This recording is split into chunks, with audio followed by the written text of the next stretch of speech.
everyone, welcome to my channel. This channel is all about tutorials and graphic design techniques. So if you're interested and you found this video informative and helpful, please don't forget to like, subscribe, and hit the notification bell para lagi kayong updated sa mga latest posts ko. Hi everyone, especially to all girlies out there. So ngayon gagawa tayo ng period tracker gamit ang Canva sheets.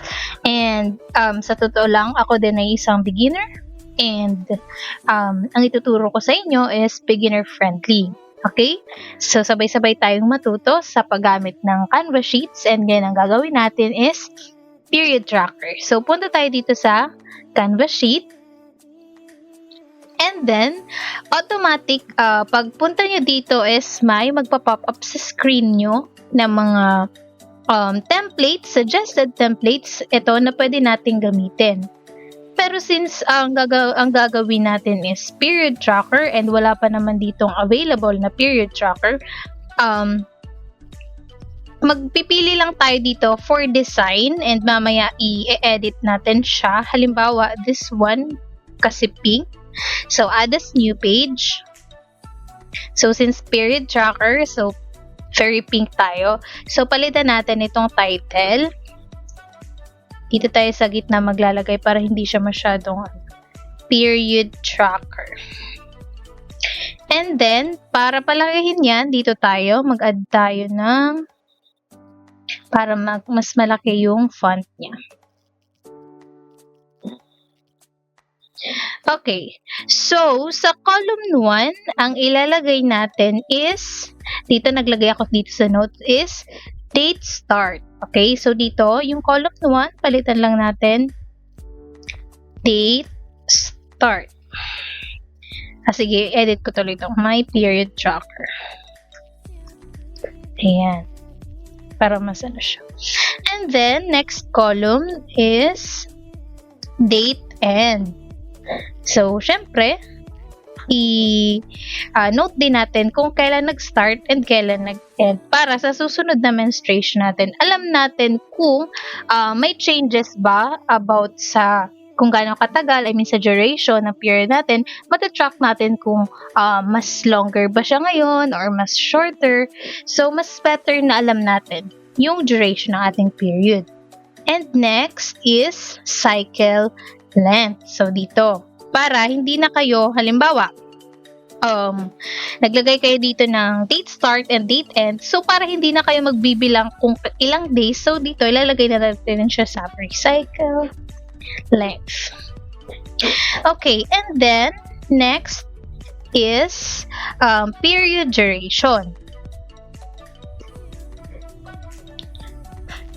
So, sa period duration, how many days your period lasted? So, halimbawa, yung end ng day, halimbawa, dito muna tayo sa explain natin. So, sa date start, so the first day of your period, kung kailan yung first day na dinatan ka. So, yun yung lalagay natin dito. Date end is last day ng period mo. Included yung pahabol days. And then, sa cycle length, ito yung number of days from the first day of this period to the day before the next period starts. So, you can calculate this automatically if you want. Okay, sorry for the misconception. So, ang cycle length pala is the number of days from the first day of this period to the day before the next period starts. So, halimbawa, dinatnan kayo last month, April 1. So, from April 1 hanggang ngayon, halimbawa, dinatnan kayong May 2. So, from April 1 hanggang May 2, kung ilang days yun, dito natin ilalagay sa cycle length. And yung period duration pala is kung how many days your period lasted. Halimbawa, from date nung start hanggang date nung end. So, yun pala yung pagkakaiba nila. So, palitan natin period ano nga yun? Ulit? Period duration. Okay. Period duration. And next is notes or symptoms. Okay, so para sa akin, importante na meron tayong notes or symptoms na tracker. Bakit? para hindi tayo nag-overthink. Kasi tayong mga girls is overthinker. So, para hindi tayo nag-overthink, bakit ganito yung nararamdaman ko ngayon? Kung naka-track siya, kung natatrack nyo siya, and sa previous menstruations nyo is na-experience nyo na yung symptoms na yun, so hindi na kayo mag-overthink, but ganun yung nafe-feel nyo sa period nyo ngayon. Okay? Next is mood.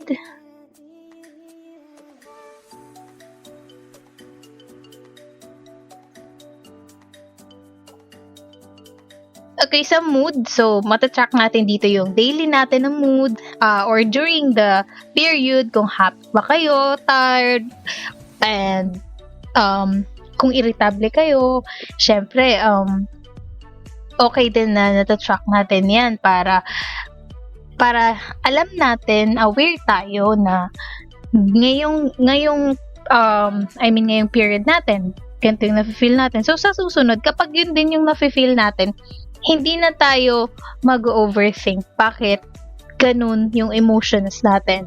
Di ba minsan may matatanong yung sarili nyo, bakit kaya sobrang tired ko ngayon? Bakit sobrang foggy ng isip ko ngayon? So, mag-overthink ka. So, para hindi ka mag-overthink, tingnan mo lang yung period tracker mo. So, makita mo, ay, ganito pala yung mood ko last month. So, hindi ka na mag-overthink kasi ganun din naman yung mood mo last month. Diba? Next is flow level. Sige, lagay natin dito, flow level. Okay.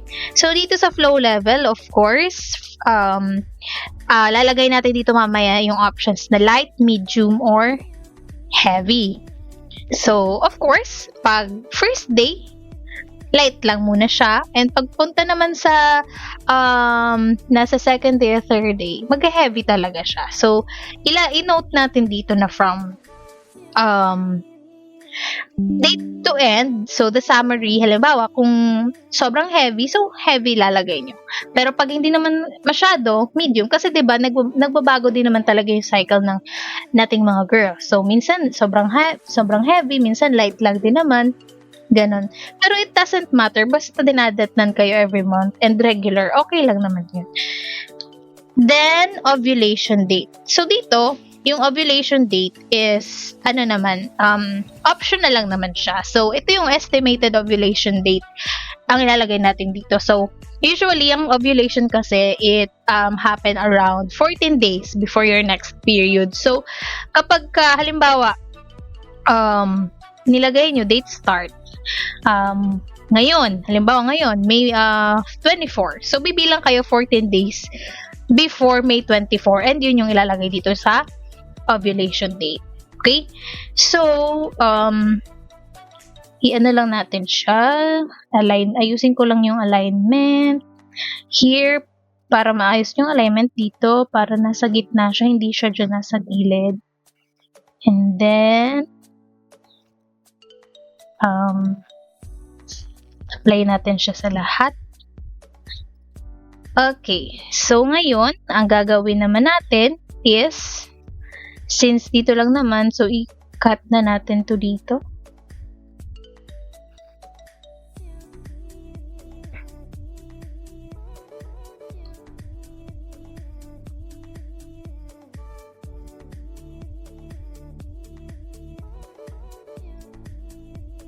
So, since hanggang dito lang naman yung ating tracker, and pwede din kayo magdagdag pa ha, kung may gusto pa kayong i-track sa period nyo. So, ang nilagay ko lang dito is yung common lang natin na need, 'di ba? Malaman kung nagbabago ba to every month. So, yun lang yung nilagay ko. Pero pwede nyo pa rin siyang lagyan, dagdagan. So, i-delete ko na dito from here. So, i-select ko lang yung i-delete ko and then right-click and then i-delete ko yung 9 columns. Okay? Columns yun ha, para pati baba niya is ma-delete niya. And then, here, palakihin lang natin ulit siya. Okay. So, ngayon is maglalagay na tayo ng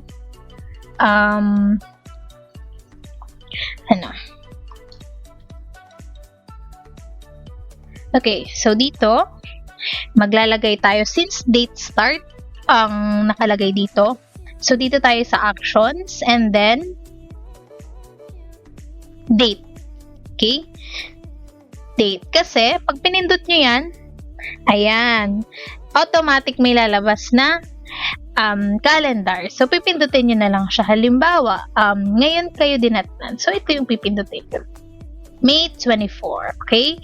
So, tanggalin ko ulit siya para wala pa siyang clear selection. So, para hindi na kayo magka-copy-paste, i-drag nyo na lang to pababa. And yan, meron na siya sa lahat. Para sa mga susunod nyo na days na, a month na dadatnan kayo is naka-prepare na siya. Pipindutin nyo na lang yan and then pipindutin nyo kung alin dito sa date. Okay? Mag-adjust naman siya. Halimbawa, June na yung month ngayon, nasa June na siya. Okay? So, ganun lang para hindi kayo mahirapan mag-copy-paste. So, pindutin nyo lang to and then drag pababa. Yan. Okay? So, sa date end, since date din naman to, dito ulit tayo sa actions and then date ulit. And then, drag din ulit natin pababa. Okay. So, input ko dito, halimbawa, maglagay tayo ng halimbawa. Okay? April 3. And natapos yun, April, sabihin nating 8. Okay, and then May naman ngaya, dinatnan ka naman ngaya 4. Tapos natapos ngaya siya 7. Okay. Dito sa cycle length, since ang pinag-uusapan natin is length, so isip tayo dito kung ano yung ilalagay natin. Hindi naman siya pwedeng drop down. So, pwede nyo na lang siya i-insert ng direkta. Halimbawa, yung cycle length nyo is 26 days. And yung period duration is ilan ba to?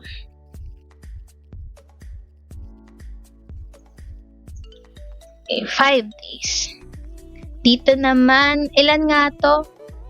So, hindi ko na i-compute halimbawa lang 30. Okay. Hindi ko na i-compute, di na natin, wag niyo muna i-disregard niyo lang. Halimbawa lang, 30 days ngayon. And then, yung period duration is 3 days lang.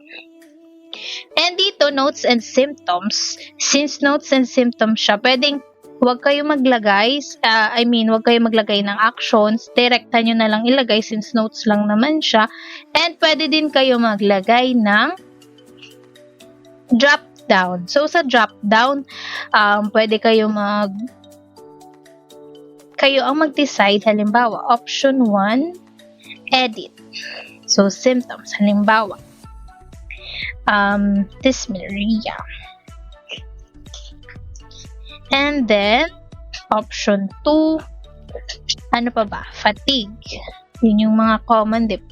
Option 3, halimbawa, lightheadedness.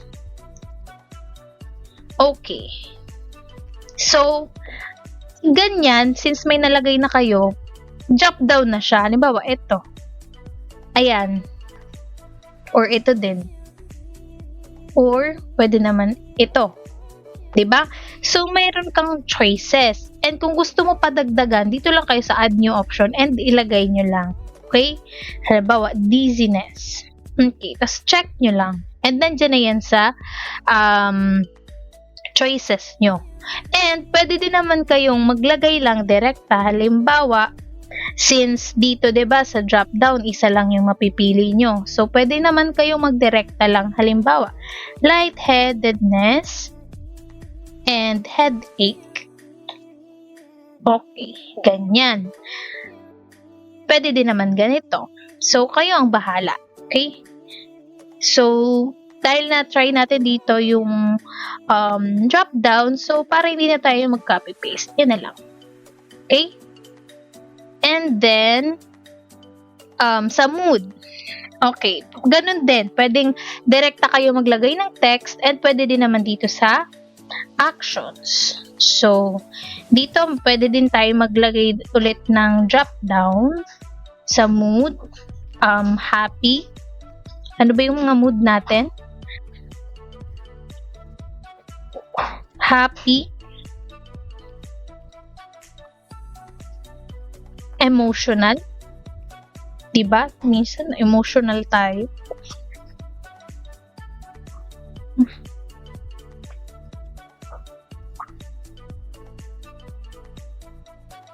Okay. So, ganyan. So, pwede naman na wag muna kayong pumili. I-drag nyo na siya papunta sa baba. Ayan. So, dahil dito, 'di ba, dinrag ko siya pababa, may pinili na ako kaya na-apply siya sa lahat. Pwede din naman ganun. So, wag muna kayo mag-select dito. I-drag nyo muna siya pababa para makopy siya na wala pang nasa-select. And after that, pwede na kayo mag-select. Halimbawa, emotional ako. Or naman next, happy. 'Di ba? And then, flow level. Of course, sa flow level, ang gagamitin natin is drop down ulit. Kasi meron ako nakita dito. Eto. Pero, papalitan natin siya ng heavy, moderate. Parang mas accurate yung term na moderate. Tama ba? Tama po ba ako? And then, light. Okay. So, halimbawa, heavy ako ngayon. I mean, yung period. Okay. O, sige, wag muna tayo tuloy mag-set. Wag muna tuloy. Sige, tuloy. Heavy na tuloy. Okay, since usually naman heavy yung period ko, so yan, play ko siya. Pero pwede ko rin naman siyang baguhin. If, halimbawa, moderate or light, so ganun lang siya. And ovulation date. So, since date na naman na yung pag-uusapan, dito tayo sa date maglagay. Ayan, and then drag na natin siya pababa, saka tayo maglagay.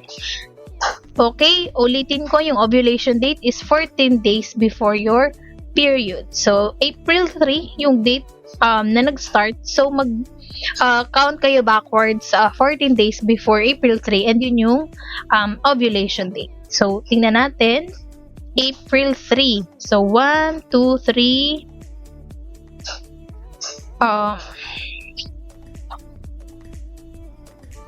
Bayan.